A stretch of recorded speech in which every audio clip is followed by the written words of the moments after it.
1 year after the full-scale Russian invasion of Ukraine, the Nobel Peace Prize winning organization Center for Civil Liberties has documented more than 30,000 war crimes in the country. Their aim is for an eventual tribunal for Putin that will hold the criminals accountable. But how does documenting Russian crimes by the Center for Civil Liberties and others help this process?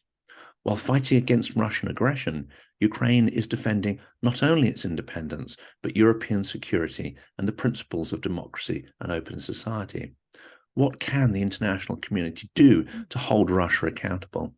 This interview will explore this vital topic and how Russia's version of the Nuremberg trials could be established. Welcome to the Silicon Curtain podcast. If you enjoy the material we create, then please do like and subscribe to help boost the popularity and, of course, help people to discover our fantastic speakers. Oleksandra Romantsova is a human rights activist and since May 2014 has been working at the Center for Civil Liberties.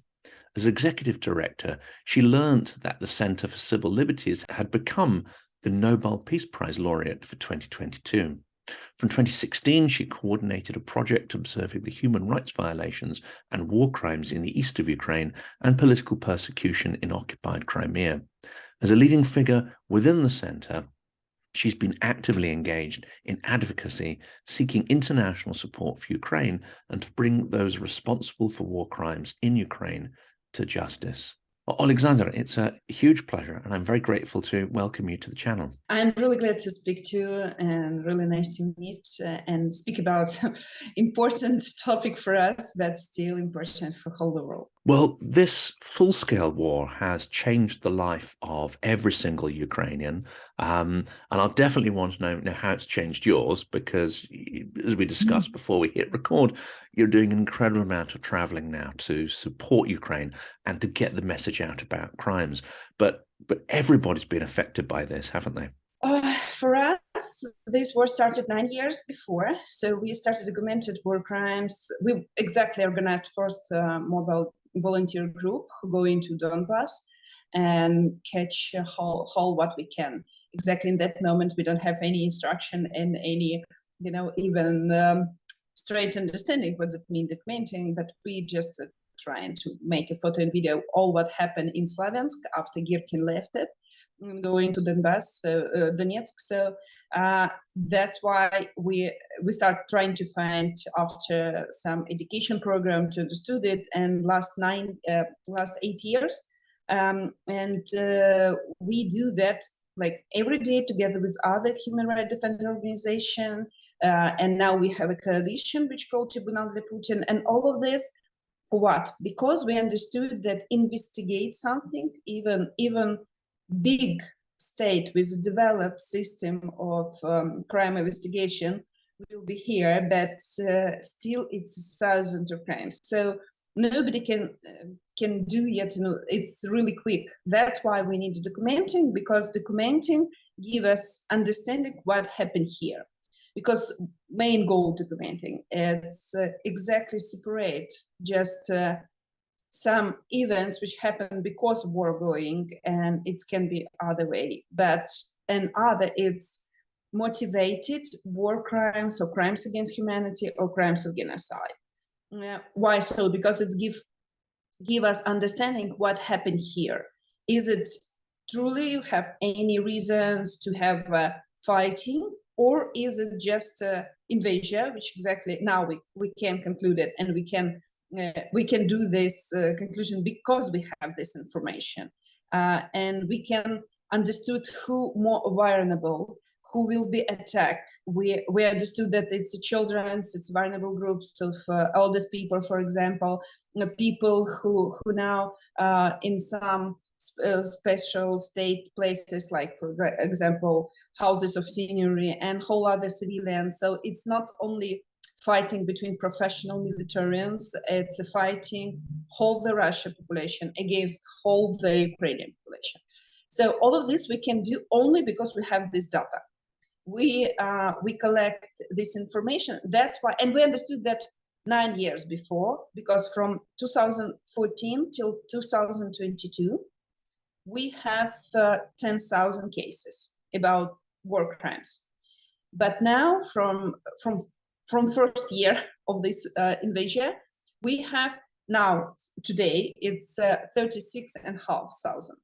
So every week we have plus 1,000. And yesterday, for example, we have a meeting of our coalition. We discussed next step, how we can cover more information, because exactly it's not easy, but it's a lot of information. It's not easy to organize all of this data, but here people speak with you, people describe what happened, people give the testimony. So it's not a problem find the people who explain you what happened at that moment. It's not a problem find the victims or witness who give you information. So it's put a huge challenge, and we, like human rights defenders, we believe that it's give us opportunity to stop next step from Russia Federation, from their aggression, to have a justice, to start a justice before Russia finished their plans, catch or occupy whole the territory of Ukraine. All, for example, destroyed some of groups, for like now they're trying to destroy men who have some military experience, because during the 9 years, a lot of, like, we have 6 waves of mobilization. So a lot of civilians who now businessmen, taxi driver, IT specialists, they have this experience of some period in Donbass in frontline. So they trying to catch such people, if they even now not at army. So it's a huge challenge for whole Ukraine society. But Ukraine society really flexible, motivated, and we don't have any illusions that we have other choice. We don't have other choice. Putin told about that. We don't need to exist. So yeah, it's make our choice much easier. We need to fight. And, Zelensky's words as well, I think it's become clear to the whole world that if you don't fight, if you don't resist, the consequences of that are now very well understood. Enslavement is probably the least bad of all the pain and crimes Russia is inflicted. Filtration, torture, elimination, disappearances. These are worse things that can happen, and we'll come to all those individual sort of crimes in a minute. And one of the worst to me, of course, is the abduction and forced adoption of children, and the brainwashing that has gone on there. But you mentioned 36,000 documented crimes, which is horrific. And as you say, it's many times more than over the 8 years of the war in the East post Crimea.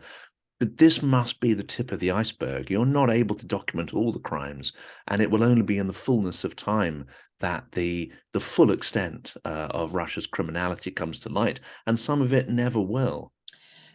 Yeah, we understood that it's top of iceberg because, for example, before the occupation of small piece of Mykolaiv region, we have 2 cases which parents of 2 guys, they appealed to us about their forcibly missing. And these 2 guys was found after the occupation in one basement, where except their 2 bodies, they found 27 bodies. So these proportions show how many cases we don't see because it's territory occupied. Because occupation, it's not just to change the flag. It's not mean that just other radio by other language will speak with you. No, that means that every day war crimes happen there. So all this territory, I know that a lot of people think about Bucha, maybe someone heard about Izium, maybe someone heard about what happened in Kherson when we deoccupied it. But every day we have now thousands of small villages, cities which occupy, because 20% of quite big territory. Ukraine, it's a really large country, and it's 20%, it's a lot. It's I think like 5 or 6 Netherlands or some other smaller country in Europe. So and every day there it's happened war crimes, and we can get this information only from some people who still there. They stay on the ground and give us such information during the through internet or some other messages. And second one, we were just trying to catch this information in open data, which exactly doing the Russians population, Russian soldiers that send some photos information to Telegram chats, to somewhere, and they send it. I mean, they do war crimes and send it in internet. So in which moment they think that nobody will catch it, I don't know. So it's from one side, yes, it will be hard. But from other side, it's not hard because somebody trying to hide. Exactly, Russian Federation trying to hide all the war crimes which they do in Mariupol. They have such possibility. That's why they do such cold reconstruction. So they destroyed exactly building which you can find evidence that Russians do war crime there. But when we speak about concrete people, I mean concrete soldiers, they send it, they speak about that. So as for me, or they not understood that it's war crimes because they don't have any education about that, they don't have any rule measures about that, or they really believe that nobody don't care. So our main task, I mean, not only Ukraine, because for Ukraine it's like, it's challenge for whole our lives, but for whole the Europe, to show that no, justice will come. Yes, maybe it will not come from one moment, but it's need to be organized and providing. That's why we speak about special tribunal against crime of aggression, because it's exactly for people who made decisions started the war. So it's near 20% who think they're better than other Russian population. They manage the resource, they exactly include whole the population, millions of population Russians, soldiers and their families, and whole other people who working for this military machine. These people like spend money which they taken from Russia land for Russia resource. And what they doing, they not develop their own country. No, they aggressive catch like neighbors state, which exactly it's long long speak about why they do that. And but first of all, because we are really close. It's so abusive, abusive reason, but because we understood each other, because for Ukrainians easy explain to Russians that what happened in their country, it's a mess and it's a bad idea, it's bad strategy, and it's going to suicide situation for country. That's why we're so dangerous for Putin, because Ukrainians really, my language at family, it's Russian.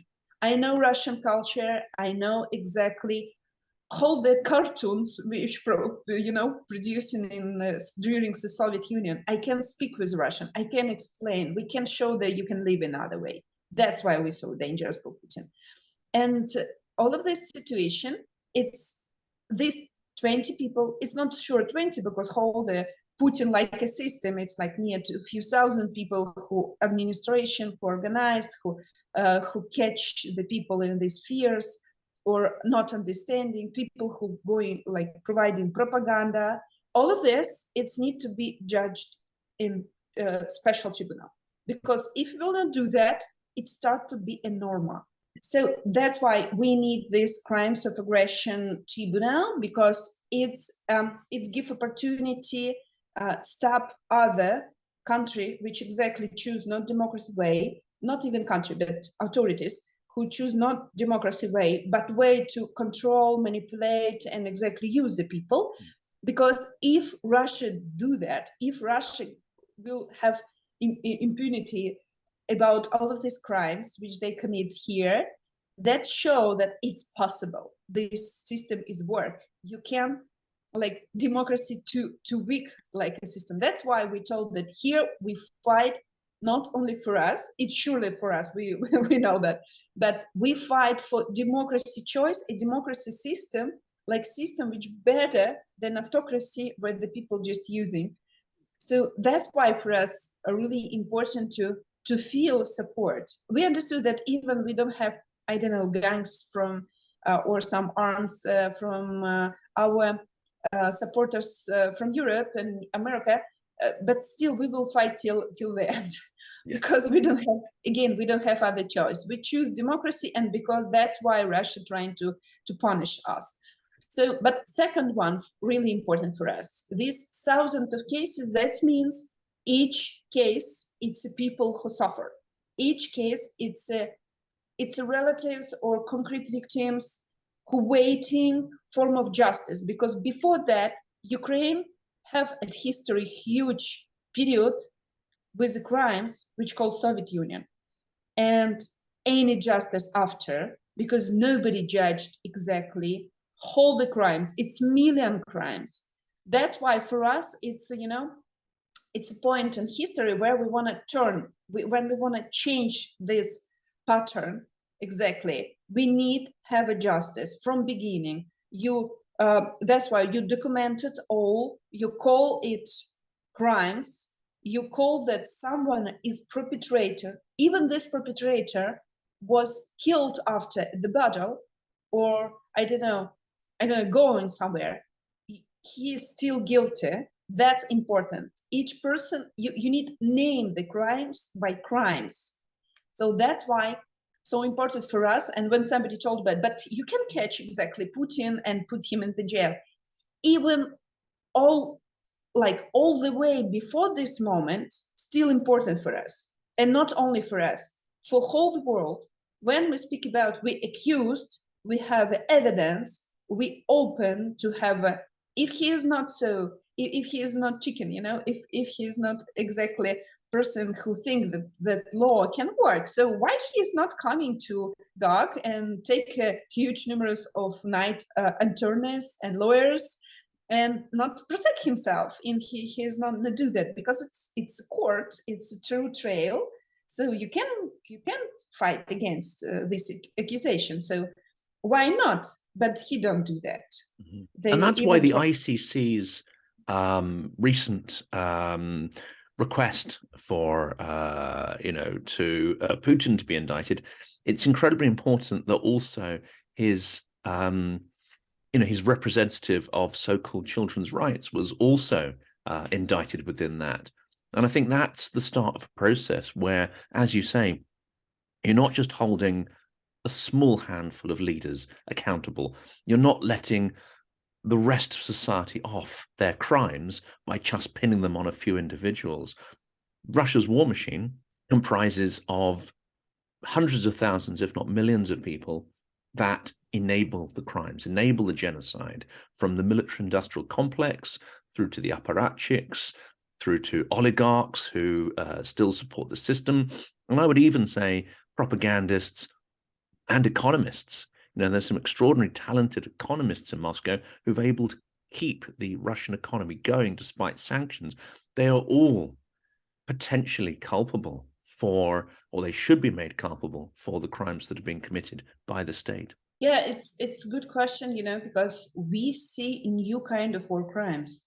I mean, war changed after 20 centuries, and all of this, all the world in the world now, it's not only about Russian invasion, but whole the world in the world now, it's they mixed, they hybrid. I mean, they have economic part, they have information part, they have military part, and that's why it's a huge question for our international system, because international system need to have answers for new challenges and new kinds of weapon. For example, now we have not only visible military war, but we have war in the cyber space, cyber area, between Russian and Ukrainian hackers, which is exactly one of the best in the world. That's why, for example, Russian attack health system of Ukraine, and but all of us, we I don't know how you feel it, but we really depend what happened in internet, because all your finance in internet, all management, I don't know, local transport in internet, a lot of things which exactly can be attacked at the internet. So it's a new war crimes, and huge question about propaganda.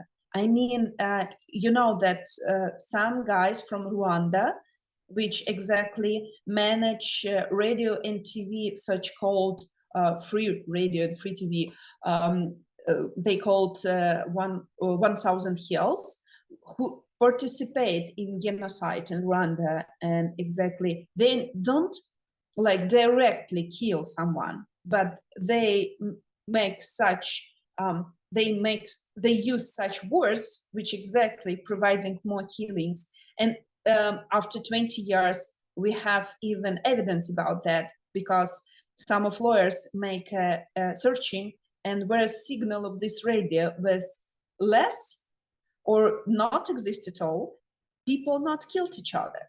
And the place where there was better, people kill each other in genocide quite much actively. So that's why it's so important to find solution how accused such crimes, how they need to be called, how we need to find exactly, system of evidence and testimony about that, and how we can judge exactly such actions. You don't do nothing but speak, but after you're speaking, people support war. And after your, I don't know, TV show, people going to army and illegally attack other populations. So it's really important to understand that war will be developed. Different kind of aggression will be day by day started more complicated, and we need to find answers for that. That's why we documented all what we can find now, because without these datas, without whole of this systematic datas, and you can find, for example, in our website t4pua.org, you can find statistic from our database, and you can find the map. You can see that exactly if you, for example, I don't know, choose attacks of hospitals, you can find that it systematically happen everywhere in the territory when Russia soldiers come. So it's not means that one officer comes crazy, and order it or something like this. It's systematic politic of Russia, Russian militarians. And here it's important that it's not happen only in Ukraine. Before, it's happened in Chechnya, and our partners memorial, it's international movement who documented war crimes in Chechnya. It's happened in Georgia, it's happened in Moldova, it's happened everywhere, in Syria, in Mali, everywhere where the Russian soldiers comes and systematically act. So that means that Ukraine start to be possible because same Ukrainians, but whole the world not react previously. So it's showing that exactly war, it's not something which can happen somewhere far. War, it's something which happened, but after this always come to your house. This question of propagandists, I mean, I'd be really interested to learn what lessons from Rwanda and also from the Balkans have been learned, because there have been, war trials and indictments for inciting genocide, and Russia has an awful lot of these people. Maria Zakharova, Vladimir Solovyov, Margarita Simonyan. There are so many toxic individuals who, you don't have to speak Russian, fortunately, now, because someone like Julia Davis translates these for a Western audience. But if you do speak Russian, you get a very intimate sense of the genocidal phraseology that they use and the genocidal concepts, which are baked into almost all of their statements. How do you go, though, from documenting what they're saying to actually being able to prosecute them for incitement to genocide? It will be not easy, because we don't want to be exactly, just one more violent society like Russia now. It's a huge problem that it's so connected, all of this moment, when like 10 years before they decriminalized violence at home, at families. They not arrest like fathers or mothers, someone older who beaten someone in families or something like this. And all of us, we're trying to scream about that. It will be a problem. But now all of these principles, they bring in the whole society. All these principles, they bring to them even state policy. And when you exactly look what they translate through the TV, it's again violence. So the principle that violence is the main relationship between people, between state and person, between authorities and population, they bring it like idea, and people accept it because 20 years, drop by drop, they do that. So that means we have a opportunity now. Look, all of this, like one of the Nobel Peace Prize was about natural experiments. When you don't do that special, but you have possibility to look how it's happened naturally. So now we have 20 years nature experiments, how violence started to be main values inside the society. That's why for us, for Ukrainians, really important, don't become like Russians. That's why we still keep principle of justice. That's principle told about you need catch all the evidence. Like two sides need to have opportunity to speak about that.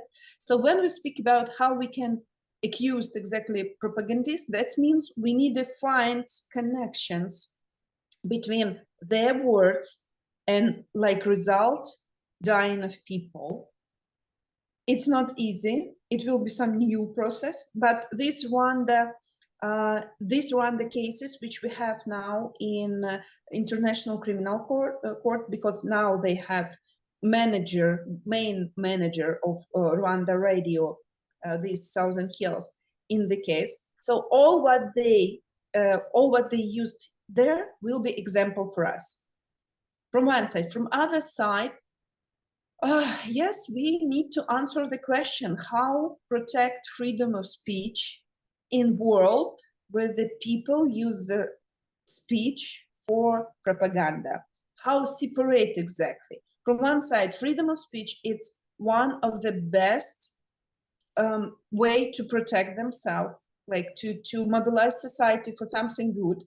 But freedom of speech in Russia Federation used by state for cutting of human rights, for shrinking of space for democracy. And it's a huge challenge. It's a big question. And I think we need to start this process, but our children will finish it. You raise an interesting question here about the normalization of violence, and I hadn't really sort of thought about that as a process.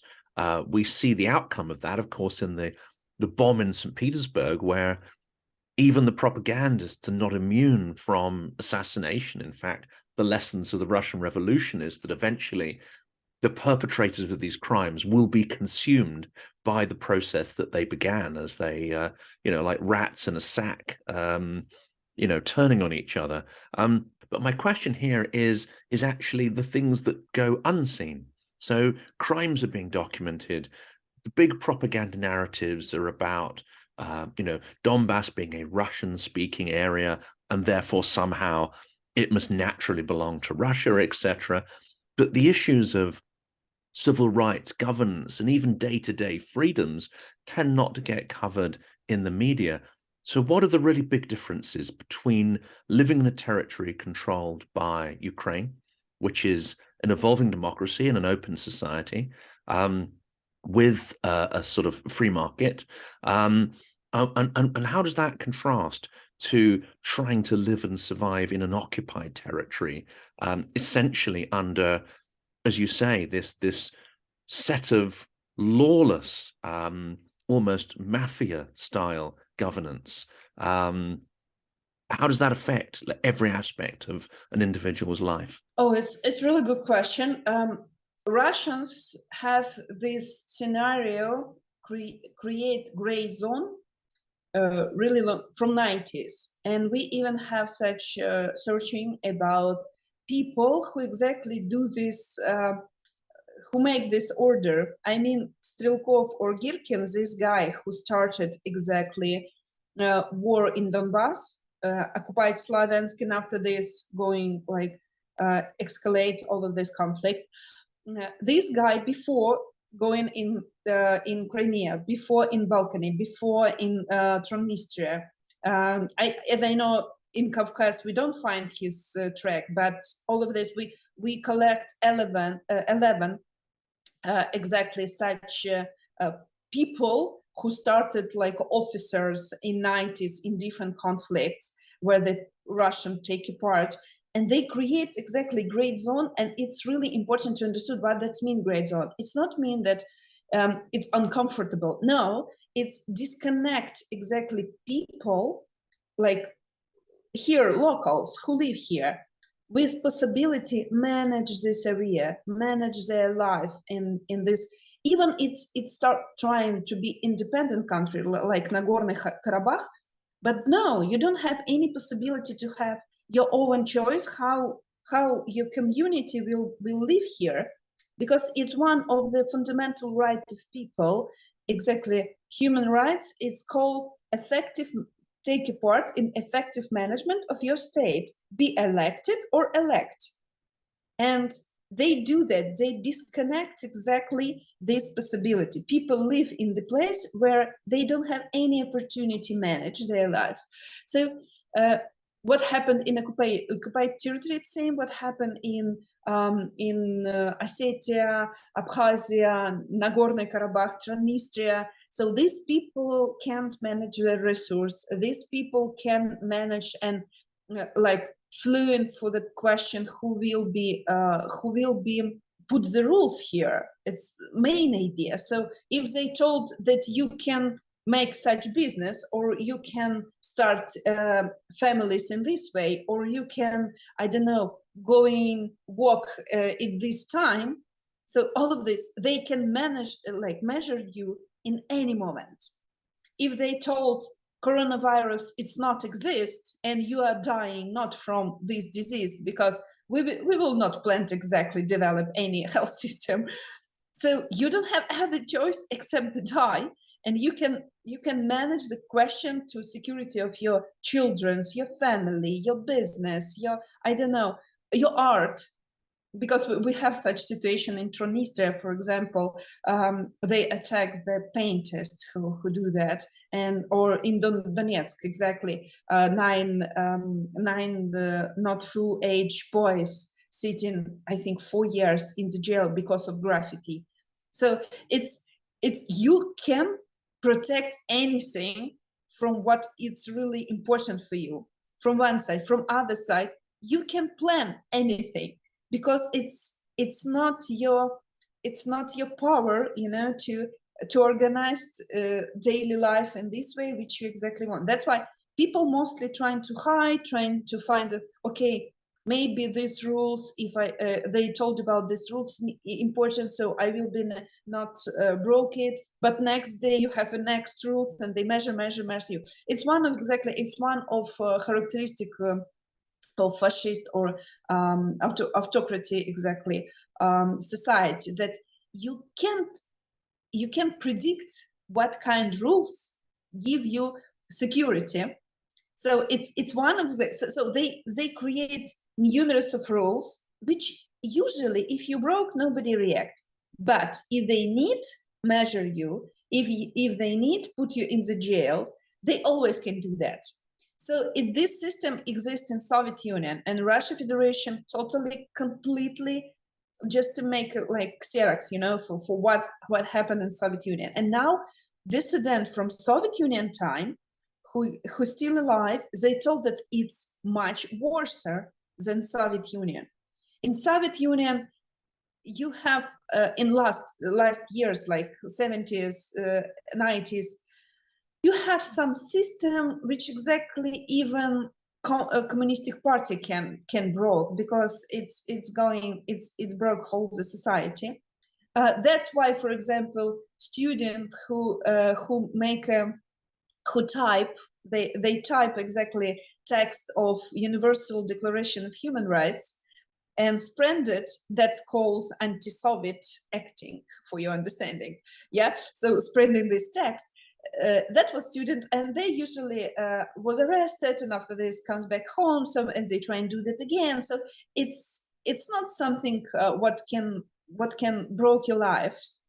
But now, when you make a Twitter or if you make a Facebook, just a few lines about war, you sitting in the jail in Russia Federation for years, for one few lines. So I just showed this compare to understand that we always think that middle age can come in the place with internet, but it's just the internet with middle age, you know. So it's truly it's such a situation which we, like Ukrainians, Belarusians, and all the people who near the Russian borders, we really good understood, because we see day by day change of this situation and how they do that 20 years. And we're trying to stop this with, like, human rights defenders. We're trying to speak about this louder in whole international levels.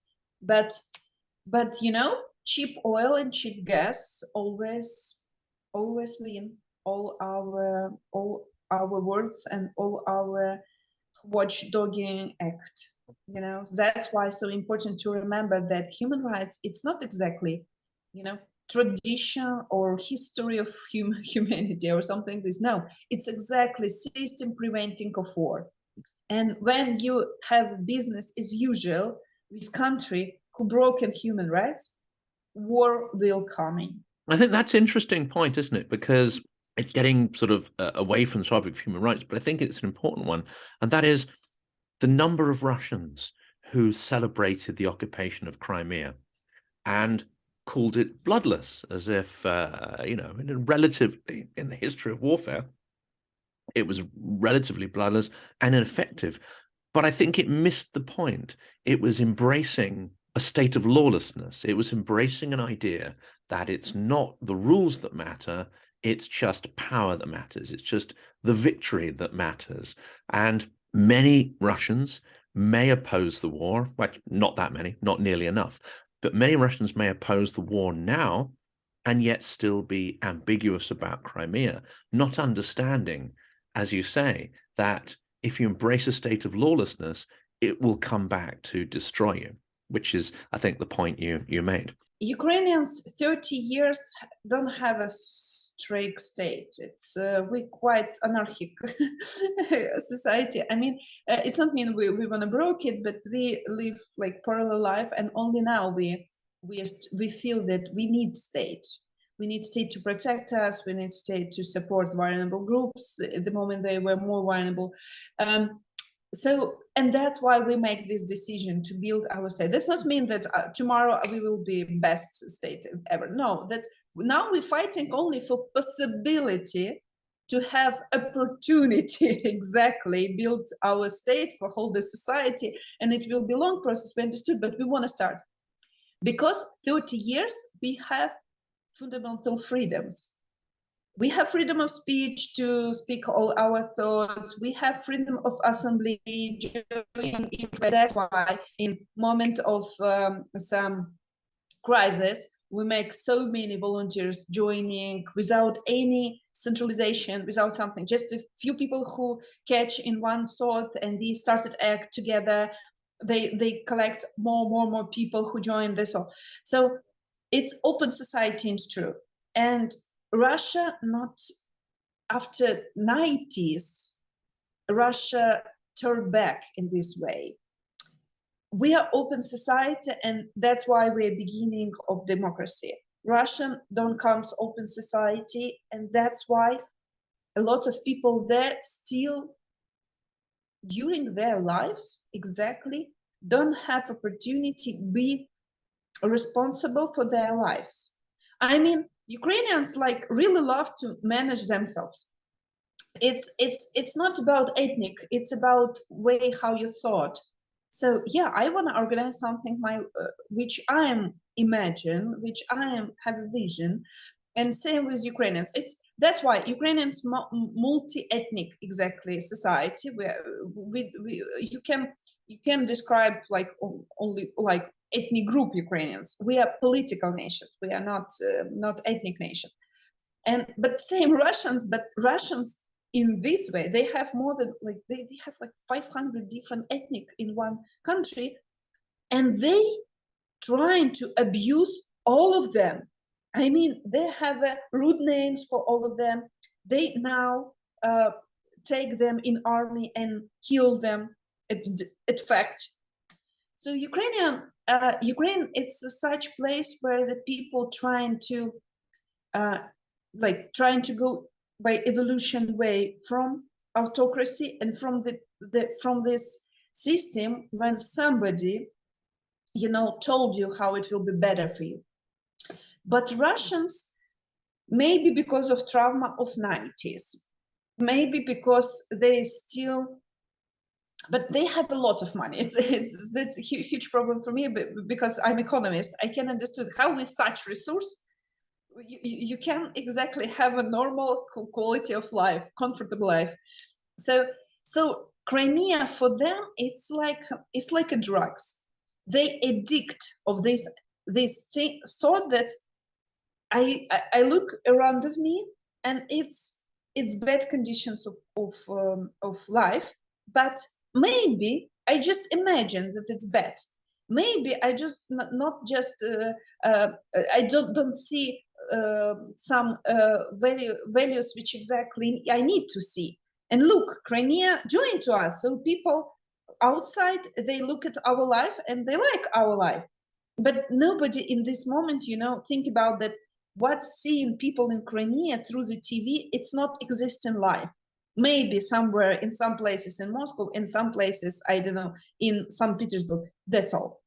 So it's drugs, exactly. All of this propaganda, and moment when something from real life, like support thoughts from propaganda, it's a drugs addiction. So all of these people, and why exactly I think same when I speak with Russians and we trying to argumentally something, give them information, in one moment when they don't have arguments support their position, they started screaming you. So they feel emotionally pain that somebody take out their virtual life. And that moment you understood it's truly drugs addiction. So they truly addict from this virtual reality, which 20 years, like drop by drop, was creating around them. And this is what we was talking about before we switched the camera on, is that, and I've been struggling to try to understand why this is true. I've now spoken to many dozens of Ukrainians on this channel, and with every single one of them, whether they are, you know, literary or cultural experts, whether they're political, civil rights, or whoever, you can have a detached philosophical argument. You can examine issues, the worst and most traumatic issues, but you can talk about them in an objective fashion. It's much more difficult to do that with some Russians, especially those who are not, say, you know, historians or journalists. These conversations become almost impossible. And it seems to me that there's an element of cult-like thinking that, you know, you can have a rational argument where it doesn't hurt someone's core identity. But the minute you touch on, say, their religious beliefs or something that's sort of deeply emotional to them, you get that triggered anger response. And yet Russians have almost turned their entire mythology into a cult. So there are many areas you cannot discuss or talk about. You know, in 90s, we have a lot of people. I'm from Nikolaev. Nikolaev, it's south part. Now a lot of people heard about Nikolaev, because Nikolaev between Kherson and Odessa is like place. It's really hot fighting there now. So people know about Nikolaev. But Nikolaev, that was one of the industrial belt of Soviet Union time. So at 90s, we have a depression. It's like huge industrial objects stopped, and people lose social structure of their life. So for men, that was for men, first of all, because women always have other professions like teachers, doctors, like bakers and something like this. But men mostly have professions and their social structures through this industrial object, huge industrial object. So if you was a main like engineer and this factor, it's much better than main engineer of this factor. So it's give you structure of your life. So 90s broke all of these structures, and we have quite big generation people who can be flexible enough to find their place in free market, to find their place. So from one side, who exactly can organize for you any rehabilitation program or something like this, because in this moment that was stress for whole state. That was impossible to predict it and create some system of support people. So that's why in Nikolaev, that was 90s, that was 10 years when women started some campaign. And still in my city, a lot of old businesses from 90s running by women and managed by women. So, and it shows us that a lot of people who have this stress in their lives, they still trying to find and trying to come back to that system. Its system can't exist anymore, but they still want this feeling when they know what they need to do to be better, to have a social level. So as for me, I think we are find solutions. Ukrainians find the solutions from this period. Our most painful place, that was Donbass, because Donbass totally was like in this industrial object. So whole the social structure was based by all of this industrial object. Like west part, central part, north part of Ukraine started small businesses in 90s. That was an uncomfortable period, but this was period many beginnings in business. In Russia Federation, it's a huge territory. And people same have all of this stress of 90s. And nobody exactly, they don't have opportunity to start at some other rules of lives. And I think Putin used it. I think that's why Putin trying to show the best example, that was Stalin, great manager. That's why Putin attacked Memorial, who exactly described all the Stalin's period crimes. And Putin create mythology about Soviet Union, because all the people who live in Soviet Union, mostly, they know that was not good life. But now, people who can told you about 40s, 50s in Soviet Union, they or too old or they're dying. So, and Putin, I mean, Putin like a system, not only Putin like a person, create this mythology about that you uncomfortable now, you just need the Soviet Union pill. If Soviet Union pill will be in your life, it will be comfortable. You will really good know how you need to act to be better. And during all of this picture, he took all the resources from people, and it's embarrassment for have such great economy school in Russia and don't give population any benefits from resource of whole of their land. And that's why, for example, question about when we have channel where one of the journalists speak with prisoners of war from Russia side, who is holding here in Ukraine, and they ask why you're going to army, and they told about I go into army because I need money to give back loans, and loans for pay bills, not for buy something, not to make a better your life, pay for light, pay for gas, pay for water in country where the exactly gas its main product for whole the world. So it's, and when you speak with the Russians, they don't like speak about that. When we speak, why you're not organized together with your neighbors, I don't know, question with road or question of kindergarten for your children's, they told about, I can't. It's main thought of Russian population. I can't. I had this argument. I had this argument with someone a few years ago, and he was immensely proud of Abramovich being the owner of Chelsea.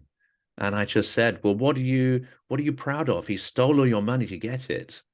And they don't like being told that. Yes, and once till I was not banned in the Russian Federation, because from 2017 they banned me, and both in Russia and Belarus.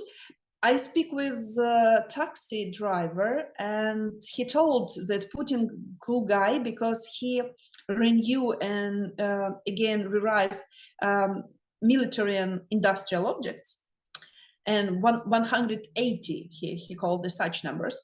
And I told, okay, but what it's exactly given to you? It's give me security. Security. Sorry, you produce a lot of guns, and you think it's give you security? So you understood that you need to sell it. You can produce something just for you. You need to sell it. So other people around the Russia, first of all, will have these guns. It's one. And second, just imagine that Russia decided to attack someone. You will be secured for that. Just military and police come to your home and told about now you go to army. And he's sitting like this. No, I will go to electronic part of army, and I will sit in somewhere in bunker, and all of you will be sitting in bunker. I mean, like hold the millions, like millions of men. How exactly it's providing security to you personally or your family? It's not providing security for you. And I think he's exactly maybe he started to think about that. But now I'm really surprised how close I was near the truth, that exactly all this mobilization, whole of this situation, when you not manage, when you not trying to take this management by your hands, in one moment they just use you like a resource. And it will be a huge mystery of next I don't know, psychological searching after the victory, how it's happened. How it's happened not in somewhere in India or China where millions of people, we don't have a connection with them because they don't have education, they don't have possibility to be connect in whole the world. But Russia, where the exactly education quite well for first level, so how people can find possibility to learn to learn English in some way, so many people have a possibility to have internet, like most people, and it's not help us exactly not lose this moment when 100 million people start to be like a zombie. Unfortunately, we won't. You know, it took decades and a full occupation to denazify Germany and bring that sort of education in to create a new generation. There's no chance of any of us occupying Russia, I don't think, not from the current perspective. So perhaps more importantly, you know, we should look at how we can de-Russify the occupied territories. So when Donbass and Luhansk and Crimea are retaken, somehow you're going to have to create the sort of mechanisms to roll back many years of intense brainwashing, which we now know is unfortunately very effective, despite the messages seeming ridiculous to us. It somehow does actually work with many people. Yes, it's true. And here in Ukraine, we're trying to keep the balance because we understood that, like, simple logic told you, if you don't have a people, you don't have a problem. It's not true. I mean, if you have a conditions, these people will be replicated. I mean, people with such thoughts, with such accents. So we need to change the conditions, and we need to carefully work with all the people, because a lot of people exactly find answers who they are, so what that means to be Ukrainians. And I don't know, I think it will be same, you just put the questions. And you know, we have such people who choose at 2014 going to Russia side, I mean going to Russia territory.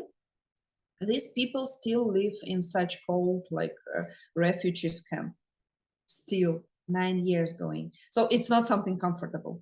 It's uncomfortable, but they still sit in there. So it's these people don't believe that they can change something by themselves. So that means that's why they trying to believe there's some system which exactly Russian trying to provide this Russian country. It's such huge system. And and they lose exactly, because now they steal bullets, they are from Ukraine, blah blah blah. So it's like human rights defenders. I can tell that, yeah, just to build a huge wall and just separate us from aggressive Russian society, because we need to work with the peoples. We need to try to find opportunity to turn on their own responsibility for their lives. After 20 years of propaganda, which told them you can't be responsible, you can manage your life, we need to find it. But at the beginning of this process, we need like take off all of this Putin system from this society. I'm not sure that we will be successful. I mean, to reintegrate back all of this population. In Ukraine, we have opportunity. If we released all our people from occupied territory, speak about that, give them information, give them opportunity to take a part in recovery, and a lot of people here in Ukraine more patriotic for their small cities than whole the Ukraine, that. So turn on their responsibility for small city or big city, but their own city, much easier than in one moment turn on for patriotic feeling for Ukraine. So we can, if Russians will not control the city, we have a possibility to do that. What do with Russian society? I don't know. We have this discussion with Memorial. I think Russian society and their healthy parts, a lot of them now are at exile, but they have opportunity to think about that. As for me, it's really important, like it's psychological therapy, you need to believe that they can be responsible for their lives. so that's why they need to put some challenge for them to change their society. We can help, but we can do that for them, by our hands. So it can be doing by them, because if not, still we will try and give them some system, give them help. We call them, make help for them. So it's. I think it will not have long-term results. It's like, sorry, but like Afghanistan, you can try to bring democracy by your hands and stay there by army, but when you go out from there, it's a question how deep root of democracy was. It's not happened. So it's need to remember that it's not outside transformation. It's need to be inside transformation. So how we can support people who want to do that inside transformation in Russia society, it's a huge question. In Ukrainian, we need to care about such people who want to make like inside transformation, and need to keep the balance, not start to be a small Russia, to trying to kick out the people which we don't like, which position they have, all of this. We try and do that. It's one of our goal to keep standards of human rights here, even during the war, even after the war, when we need to this reconciliation and recovering of Ukraine society. Because at the end, we exactly want to be a healthy society. I think that's a fantastic place to end on, the idea of a healthy, open society, one which is not perfect, but which has the opportunity to evolve. And this idea, I'm going to definitely bring this up in sort of future conversations, because it just has started to emerge in some of the conversations I've had, and that is the idea of how you rebuild civic society from small units rather than top down, but bottom up.